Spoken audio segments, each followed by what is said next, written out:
تو پہلے زمانے میں لوگ پورے سال کے لیے گندم خرید لیتے تھے، زمیندار بھی ایسے کرتے تھے۔ مجھے تو اپنا گھر یاد آ گیا نا، جنگ کے زمانے میں پورے سال کی گندم لوگ خرید کے رکھ لیتے بوریوں میں۔ تو پٹسن کی بوریاں ہوتی تھی اور ایک بوری اس زمانے 2.5 من کی ہوتی تھی، 2.5 من کے وزن کی ایک بوری ہوتی تھی۔ میں تو اپنے تجربے مشاہدے کی بات کر رہا ہوں۔ اچھا، پھر چھوٹی بھی ہوتی ہیں 20-20 کلو کی بھی۔ اب آٹا آ گیا تو پھر وہ گندم لے جاتے تھے مشین پہ پسوانے کے لیے، تو گندم بوریوں میں رکھتے تھے اور پورا ڈھیر لگا کے رکھتے تھے۔ جب بوریوں میں گندم آ جاتی تھی تو گھر والے لوگ کوشش کرتے کہ گھر میں چوہا نہ آئے۔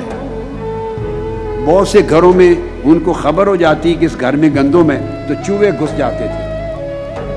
اور جب گھس جاتے تو پٹسن کی بو آتی، وہ گندم کی بو کو سونگھ لیتے تھے۔ چوہے کو سمجھ ہوتی ہے اس میں گندم ہے، چوہے کو سمیل آتی ہے اور وہ پیچھے سے وہ کاٹ کے کھا لیتا ہے، گندم سوراخ کر لیتا ہے بوریوں میں، اور کئی چوہے لگ جاتے ہیں اور چپ کے وہ گندم خالی، وہ کھاتے جاتے ہیں، اور تب جا کے بندے کو پتہ چلتا ہے کہ میری بوریاں خالی ہو گئی۔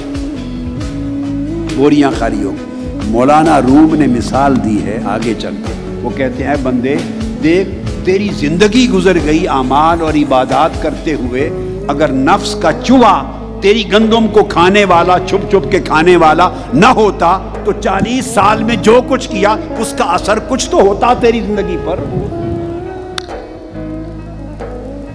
آپ سمجھے بات؟ وہ کہتے ہیں دیکھ، تو نے 40 سال نمازیں پڑھی ہیں، ان نمازوں کا اثر تیری طبیعت پہ کیا ہوا یہ دیکھنا۔ اجر اور ثواب، میں نے ہر بار کہا، اس کا حساب ہمارے ہاتھ میں نہیں ہے، وہ قبولیت پر منحصر ہے، مولا قبول کرنے والا اور اللہ ہی اجر دینے والا، وہ سبجیکٹ جدا ہے، وہ جدا سبجیکٹ ہے۔ بات ہو رہی ہے ان عبادات کا اثر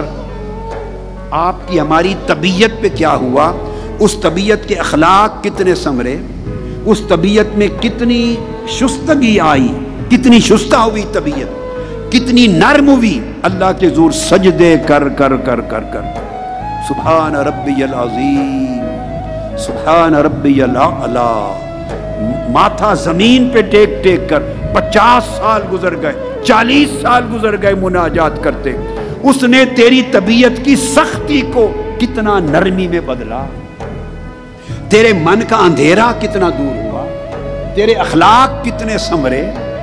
تیرے اندر صدق اور اخلاص کتنا آیا، تیری طبیعت میں جود و سخا کتنا آیا۔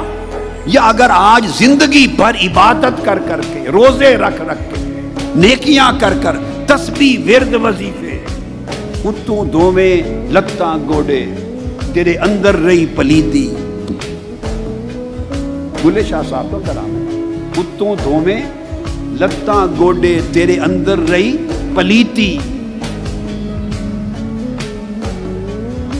دنیا دارا رب دے نال بھی 420 تو کی تھی، رب کے ساتھ بھی دھوکہ کیا۔ یعنی وضو کرتے رہے،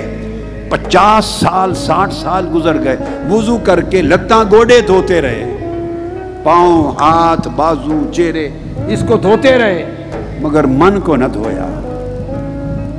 پانی گراتے رہے، بہتا رہا، مگر من پہ پانی نہ گیا، من کی پلیدی نہ گئی، من کا میل کچیل نہ گیا، من کی سختی نہ گئی، من کی غلاظت نہ گئی، من کے اندر جو آلائشیں تھی وہ نہ گئیں، من کے اندر حرص تھا وہ نہ گیا، لالچ نہ گیا، شہوت نہ گئی، بخل بخیلی نہ گئی، کنجوسی نہ گئی، تکبر نہ گیا، عجب نہ گیا، غیبت نہ گئی، چغلی نہ گئی، دل کی تنگی نہ گئی، نفرت نہ گئی، کدورت نہ گئی، دنیا کا حرص لالچ طلب نہ گئی، جاہ طلبی نہ گئی، منصب طلبی نہ گئی، عزت طلبی نہ گئی، میں نہ گئی۔ بندہ سوچتا ہے،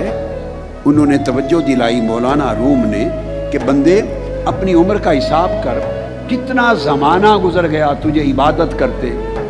آگے وہ کہتے ہیں کہ اگر ہر روز کی عبادت کا ایک ایک ریزہ بھی جمع ہوتا رہتا، ایک ایک ریزہ، ایک ایک ماشا میں آپ کو سمجھانے کو کہہ دیتا ہوں، ایک ایک ماشا، ایک ایک تولہ، یعنی سیروں کے حساب سے، کیجیز، کلوز کے حساب سے روز کی عبادت کرتے ہیں، 5 وقت تو نماز پڑھتے ہیں، ایک ایک نماز میں سنتیں، فرض، نوافل الگ ہیں، پھر اس سے قبل وضو کرتے ہیں، یہ سب عبادت ہے، قبلہ رخ ہوتے ہیں، چہرے کو مولا کے گھر کی طرف آگے کھڑا کرتے ہیں، نیت کرتے ہیں، 10 بستہ کھڑے ہوتے ہیں، پھر اس کے اندر اللہ کا ذکر اذکار تلاوت کرتے ہیں، پھر دعا مانگتے ہیں، پھر تسبیحات کرتے ہیں، استغفار کرتے ہیں، درود پاک پڑھتے ہیں، کئیوں کا تلاوت کا معمول، وہ تلاوت کرتے ہیں۔ اگر ساری دیگر نیک اعمال، لوگوں کے ساتھ بلائی کر، احسان کر، ہر چیز کو جمع کر، اور جمع کر کے وہ پوچھتے ہیں کہ تو 40 50 30 سال کا حساب لگا، اگر ہر روز ایک ایک رتی، جس کو میں کہہ رہا ہوں ایک ایک ماشا، وہ تو ریزہ ریزہ کا لفظ بولتے ہیں، ایک ایک ریزہ بھی ہر روز کا جمع ہوتا رہتا، تو مولانا روم پوچھتے ہیں کہ آج اس کا اثر کچھ نہ کچھ تو ہوتا، تیرا رنگ بدل گیا ہوتا، بندے تیرا ڈھنگ بدل گیا ہوتا، تیری زبان میں کوئی چاشنی آ گئی ہوتی، تیرے اندر کوئی نرمی، محبت اور لوگوں کی شفقت اور طبیعت میں جود اور سخاوت آ گئی ہوتی، تیرے اندر خیر کا چشمہ پھوٹ پڑا ہوتا، شر ختم ہو گیا ہوتا، لوگوں کو نہ تیری زبان سے دکھ پہنچتا، نہ تیرے عمل سے، تیرے دل و دماغ کی اس بڑے رب کے وسیع کرم کو 50 سال یاد کیا، اس کی وسعت میں سے چند ریزے ہی مل جاتے تو طبیعت وسیع ہو جاتی، عفو درگزر آ جاتی، کوئی معاف کرنا آ جاتا۔ وہ پوچھتے ہیں کہ دیکھ تیری طبیعت میں فرق کیا آیا؟ کہتے ہیں اگر اس کا اثر نہیں ہوا، اثر ہوتا تو طبیعت میں فرق آتا، نفسانی خصلتوں میں فرق آتا، اخلاق میں فرق آتا، اگر وہ اثر نہیں ہوا تو وہ فرماتے ہیں پھر کبھی سوچا کہ اس کی وجہ کیا ہے؟ وہ کہتے ہیں وہ تیرے اندر چوہا ہے نفس کا، وہ تیری گندم کو کھائے جا رہا ہے، تو بوریوں میں گندم جمع کرتا ہے، نفس کا چوہا اس کو کھاتا رہتا، اس لیے اثرات جمع نہیں ہوتے انسان کی زندگی میں۔